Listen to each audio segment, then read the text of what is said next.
Hey everybody, good morning from New Zealand. This is Craig from the University of Applied Research and Development, and it's our privilege to have with us this morning Mary McIntaggart. Good morning, Mary. Hi, Craig, and thank you very much for asking me to come on. I'm delighted to have another travelling educator on the show. So, why don't you just tell us about some of your travelling and what you've done around the world with teaching? Well, first of all, I started teaching in Belfast in the north of Ireland, and I was working in special education needs there. And to be honest, I lost a lot of weight and hair. I loved my job, but I knew I had to make life changes. So I went to, first of all, I went overseas to England. Oh my goodness, from Ireland. And then I went on to Asia, and I absolutely have had a ball. I mean, I've met so many interesting people and so many different cultures. And I started in Thailand. I did the Thailand for 2 years. Was in China for 4 years. So basically, I was at some stages setting up departments, other times just teaching. And as I taught, I made sure that wherever I was able to go and meet people. I always tried to learn the language, but I'm absolutely rubbish at languages. And I always tried to see lots and lots of countries because you know what? A life's for living. And I just absolutely loved what I was doing. I think that's fantastic that you said you got to know the people and learn the language. We did that when we were in Indonesia for 7 years, and often expats will, or people who are living in another country, they'll often gravitate to other international people, and they form communities and stay together rather than knowing the local culture and language. And we always shopped at the local market, learned how to barter, learned the local language, and it just made our experience so much richer, I think. What do you think? Oh no, I totally agree. I totally agree. Because I remember one time in Thailand, I also utilized all resources. I wanted a hammock, and I was in a marketplace and I saw one of my students and I was like, come here, bargain for me in Thai. And they got me the hammock for the equivalent of like £3 or something. And so then they got a profit as well. But it was just like it was fun. It's like something we would do where I come from in Ireland. But I just obviously couldn't cope with the language. I just think there's so much we think when we go to another country we're teaching people something. I'll be honest, I learned more. That I don't know what that says about my teaching skills, but I did. I learned so much more from the people that I met. Yeah, yeah, completely agree. As we've come back to New Zealand and resettled because of COVID and made New Zealand our home again, our children have learned different languages. They've learned about different food, been exposed to so many different types of food in that ASEAN region. And now when they come here and we have birthdays and outings, many children in New Zealand will say, "Let's go to McDonald's," but my children are saying, "Why don't we go and have Thai, or how about we go and have this, or we have some Mongolian, or let's go and try this." And so they're willing to have that adventure. And I love that that's Yeah. part of them now. I think that's fantastic, and also how it's must have widened their minds so much, not Mm. just about the food, the culture, and made them so respectful of other cultures. Aware, yes. I think so too. Children in New Zealand, I think it's an international term, but definitely our youngest child and our middle child, our son they're really a third culture child, and that they're from this country. They have the ethnicity of this country. They speak the language, but their mindset and their culture is very different because of being in Indonesia, being with a variety of different expats, but really knowing the local people and forming friendships, their perspectives, their mindset, their experiences are very, very different. And being in Indonesia, the differences between wealth are so pronounced. And so you might have a beautiful big building, and next to it is a very rudimentary living environment where the family is. And so they've seen the extremes of wealth and poverty as well. And their perspectives are very different, which means that they think about things and respond differently than the general New Zealand population. I think that's valuable. It's also very difficult when they come back into the country and have to try to readjust, but it means that they have very strong views about things. Yeah, but I think though your children, I don't know your children, but those children that have had those experiences, and a lot of the students that I've met in international education, I've just said to them, you are representing your country. You are representing I Mm. say that to every student. You go somewhere, you think people haven't got a bias, but they have a bias in some way. And every single one of you and us are representing our country. But there's some students that you just go, my goodness, you should be representing your government. You should be working in government. You know, I just think there's such amazing talent out there in with young people. Absolutely agree. And so, because of your travels and what you've done, you've now founded and launched Academic Fish. I'm really excited to learn about that, what led to that. So, tell us about Academic Fish and what led to that. Well, thank you for asking. Academic Fish came from my work in education support. Now, I did that when I was at home in Ireland in the north. But then when I was away, I noticed that this is an app. It's an app for the understanding of mathematical languages, terms and definitions. At the minute, it's in 3 languages. For example, it's in English, Irish, and Chinese. So when I worked in Asia, in China, I was there for 4 years. I noticed that students, it was so hard for them to get information in one particular place, one place where they could access how to hear it, how to see it, an example of it, and Mm. an assessment at the end, no rounded learning experience. Now, we are only starting out. This app is in maths, but it has potential to go to other STEM subjects and other languages. We have only just launched and we're about to go into the Chinese market. It has been Wow. exciting. It's been stressful. It's been everything. But, you know, I'm hoping that I can provide something that students can access that will help them, one, be able to access examinations. This is what a lot of students, they want to access examinations. A lot want to go to university. Now, Mm. I'm not going into that route. I don't necessarily go for the university route myself, but I believe if they want to go to university, they want to pass examinations, this will help them. And I hope we're providing something that will go. There are many support mechanisms out there. These are not machine generated. These are by mathematicians. So they're correct, Mm. they're learner friendly, and they're curriculum based. I really like that the interface is very engaging because often, particularly maths, in my own personal experience, can be quite dry and boring and hard to access or understand. It's very graphically um, interesting and engaging. And I notice you've got, it seems like a pedagogy defined. You've got listen, see, and then do. Was that on purpose? Oh, definitely. Because there's so many different learning styles. And we want to develop that more. It's really only starting out, got so many categories covered, but we have more data to upload. Is it data or data? Come on, enlighten me. In your part of the world, what is it? I say data every time. But no, do you know what, Craig? These colors, there was a lot of research done. We did a POC last year and we got feedback because I wanted to be as inclusive as possible. So we got lots of feedback from in Asia, in Ireland, in the UK, from those with disabilities. And these are the colours that go. I love that you said that you like the dynamic colours, but a lot of it was changed after the POC. We made the fonts bigger, the fonts different, because they had to tie in. Mandarin, for example, didn't look right in some fonts.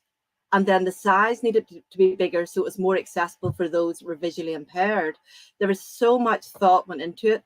And that's what I want. I want people to use it and give us feedback and tell us how can we make this better. At the minute, we want to add a chatbot. Why do we want a chatbot?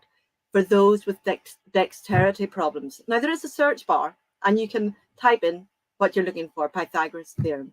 But I want everybody to have an opportunity to access it. So I'm campaigning at the minute everywhere, applying everywhere, pardon me, for grants to integrate a chatbot into the development.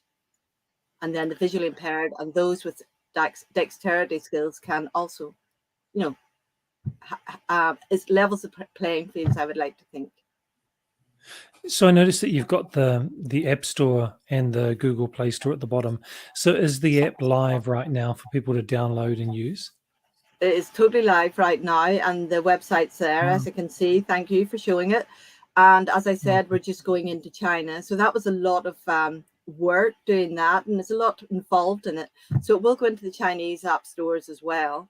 And basically, we're just hoping it takes off. It's basically where students can get support, and I'm hoping that universities, etc., can advertise on it to keep it, to sustain the development, and advertise for these students to come to their universities as a way for us to keep the development going. So just to be clear, it's maths. Which grade levels at the moment for maths? Well, I would say primary in New Zealand, it's maybe kind of different, but those are 7, 8-year-old up until university level.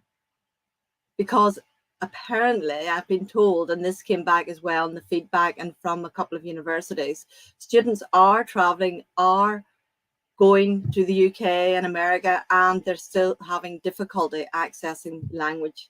So this is just there to help support, really.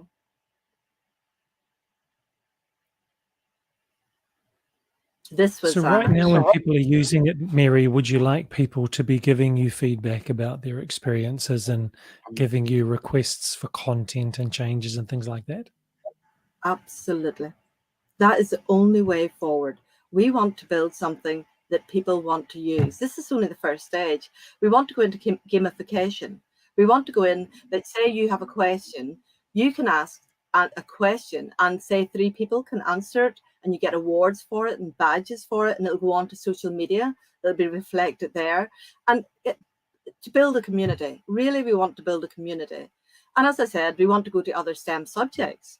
And we want to do this one right. This is the first app. If we do this right, we'll have a better chance of doing the next one even better. And we can only do that if we get constructive feedback. Good and the negatives and the positives all work for us.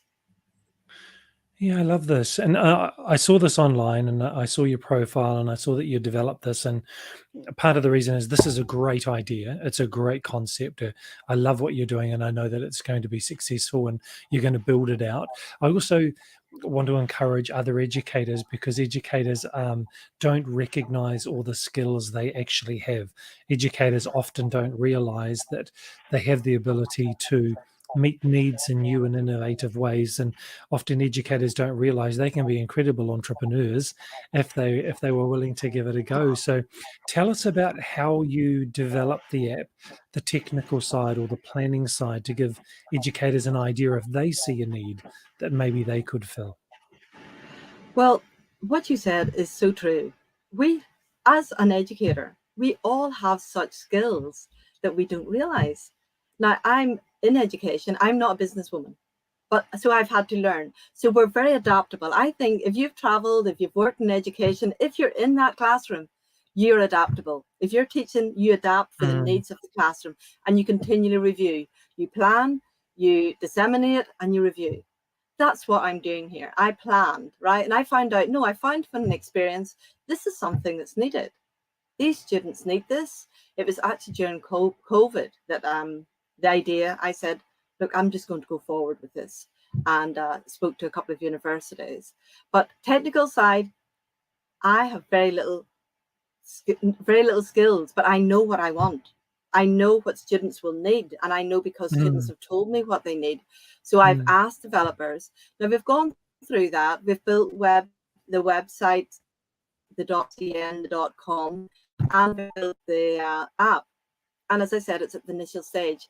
But my daughter, for example, Claire, she had tech knowledge that I had absolutely no knowledge of. So she helped me do that sort of thing as well. But it is still a treacherous path, and it is so difficult.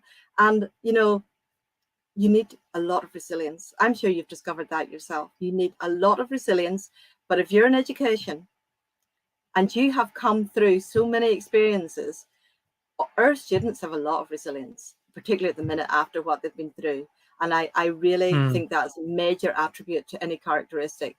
Teachers everywhere, we're adaptable. We have to be. We have resilience because we have good days, bad days, and we have really, really, I won't say the word days. Yeah. And it's learning to look after yourself, to make choices, and to plan, to give yourself that choice that you can do what you want to do. I wanted to travel. So I traveled, I saw things. I always wanted to travel as a child. That was it. I read books about the world, about everything. I was immersed in that world. That was all I wanted, and played sport, that and sport. And I just wanted to see why, if I say, this is going to sound weird, Craig, if I say I came from Northern Ireland during a bad time, okay, I was born at a hard time in the north. I wanted to understand how in the world we could have, I called it a chair. How in Spain do they call it a silla? How in France do they call it a chaise? You know, different things like that. And why did we all meet up and go, that's okay? Why did everybody agree that it was okay to call it something different? And why was there so much animosity? There had to be better. And do you know what? It has made me love home so much. I love being away. I also love home. I appreciate it so much now. And I just love what I've seen. So as I said, my skills were content based. I know what was wanted. I'm working with the students, and I just set about a plan and kept asking people, how can we do this? Who has skills to help me? And I have had fantastic support. I wouldn't be where I am with this app today without the support I've received at home. The grants from the north of Ireland, from the south of Ireland, from COG, Belfast Board, and even just upskilling. For me, I'm in education. As I've said, I have no business skills. We have been given digitalisation skills from the local education authority, SERC, and the Belfast Board. My staff has been upskilled. I think where I'm from at home, it's buzzing. They're pushing for entrepreneurs. They want to get out there. Brexit has sort of caused a few problems, and they are shouting to be heard. And I think we have people at home that work well across the world. And we've got this, that sort of mentality. Have I digressed here? Have I? Yeah, look, I like that. You said that, teachers, we plan, we deliver, then we review and get feedback, and then we feed that cycle of information data back into to our thinking and planning so we can do better and get better outcomes for the children and the families we serve. So that's really that engineering design process of iteration, and teachers often don't recognize how awesome they are with the skills that they have available. Mary, I do want to say thank you very much for giving us your time while you're traveling and setting up your mini studio to do this for us, and giving us your experiences. I think it's awesome. Mary, the best way to contact you, what is that? I've got the website scrolling. How should people reach out to you? Well, also my email address is on the website. It's marymac@academicfish.com. And anybody, please send me information, what you think can change, how you can maybe make this better yourself if you're in education. Parents, what do you want? Parents are very important. That's what I discovered during COVID. Parents want to help I am a parent, but parents want to help their children to do well at school. And so I want them to give them a voice as well. So I'm talking to students, parents, and educators, anybody in education. Please look at the app and tell me the good, the bad, and the ugly. Yeah? Love it. Love it. Yeah. Thank Craig, you, Mary. thank you very, very much. I also want to say thank you for this. Okay? This is another immense support for us. Thank you. You're very welcome. Please don't go anywhere just as I wrap up. So for everyone else who's watching the recording of this on a variety of platforms, whether it's on our Facebook or on LinkedIn or on YouTube or Twitter or Twitch or any of those other places online, do reach out to Mary, download the app, share it with your students, share it with your family and friends so that Mary can get feedback and your students can be inspired as well to learn. So thanks very much, Mary, again for your time with us. And the rest of you, look forward to seeing you again on another Educators podcast with UARD. UARD.university. We have online learning accredited programs internationally recognized. We'll see you again soon.